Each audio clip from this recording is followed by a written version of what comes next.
Greetings of the day, guys. My name is Grishma Meha, and let us start with the topic of the day, which is when culpable homicide would be considered as a murder, and what are the major exceptions of the offense of a murder. So, let us start. Fine. So, to understand the difference between culpable homicide and murder, we have three major highlights. Fine. That is intention, that is knowledge, and the outcome of the matter. ठीक है, तो इस सबको समझने के लिए we will use a simple example so that it would be much more easier for you to understand as well. So let us suppose I have a friend, ठीक है, एंड हम मेरी उसके साथ एक वर्बल आर्ग्यूमेंट हो जाती है और उसे थोड़ी देर के लिए शांत करने के लिए मैं यहाँ पे फॉरहेड के ऊपर इसे मुक्का मार देती हूँ, ठीक है, हल्का सा. बट होता क्या है कि उस मुक्के के बाद उसकी सडन डेथ हो जाती है. अब क्या मेरा इंटेंशन था इसके पीछे कि उसकी डेथ हो जाए? नहीं. क्या मुझे नॉलेज थी कि इस मुक्के के बाद उसकी डेथ होगी? नहीं. तो क्या इसको हम लोग कंसिडर करेंगे मर्डर में? नहीं. ये कंसिडर होगा कल्पेबल होमिसाइड में. क्यों? क्योंकि ना मुझे इंटेंशन थी ना मुझे नॉलेज थी, बट आउटकम डेथ निकला. अब मर्डर में क्या होता है कि इंटेंशन भी है, ठीक है, मुझे इंटेंशन थी कि उसकी डेथ हो जाए, मुझे नॉलेज थी कि मैं कोई एक ऐसा एक्ट करूंगी जिससे उसकी डेथ हो जाए, और आउटकम क्या निकला? डेथ. तो उसे हम मर्डर में कंसिडर करेंगे, ठीक है. तो इफ हम लोगों को मेजर फोकस करना है इन दोनों के डिफरेंस में, that is outcome, knowledge and the intention. अगर हमें इसे डिफाइन करना है कि कल्पेबल होमिसाइड को मर्डर में कब कंसिडर किया जाएगा, तो we can write like culpable homicide would be considered as a murder when the act which is performing which a person is performing caused death of another person, and the person also had the intention and knowledge that the act what he is performing will amount to death of another person.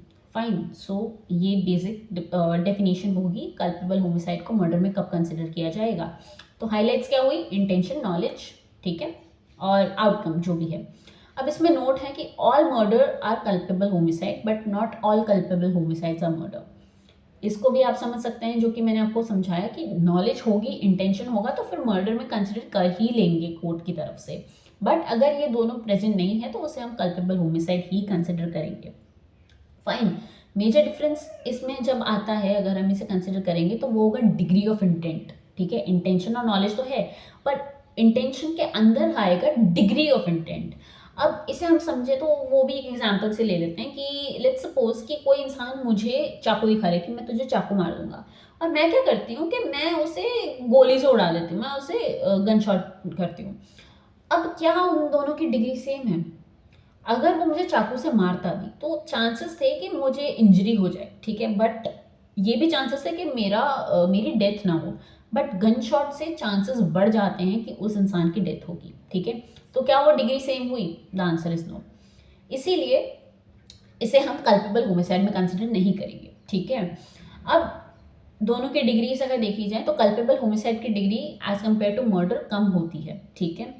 अब हम लोग murder का example लें तो ये हो सकता है कि लेट्स सपोज कि कोई इंसान है, ठीक है, वो मेरे सामने, और मैं क्या करती हूँ, मैं उसको रिब केज पे मारती हूँ, यहाँ पे सेंसिटिव पार्ट है, ठीक है, डेथ होने के चांसेस हैं. अब रिब केज पे मारा तो उसको वो स्ट्रोक लगा, उसे वो प्रेशर लगा जिससे उसकी डेथ हो गई वहाँ पे, ठीक है. तो अब क्या इसको हम कल्पेबल होमिसाइड में कंसिडर करेंगे? चांसेस आर देयर कि हम उसे कंसिडर नहीं करेंगे. क्यों? क्योंकि कहीं हद तक ये इंटेंशन था, ठीक है, कि उसको एक सेंसिटिव पार्ट पे मारा गया जहाँ पे उसकी डेथ हो सकी, उसे स्ट्रोक लग सके.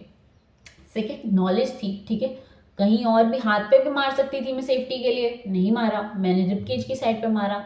तो क्या इसे हम कल्पेबल होमिसाइड कंसिडर करेंगे? चांसेस आर देयर कि नहीं करेंगे, ठीक है. अब अगर हम एक्सेप्शंस को डिस्कस करें तो एक्सेप्शंस ये होंगी इंटेंशन, सबसे पहला ऑब्वियस है, ठीक है.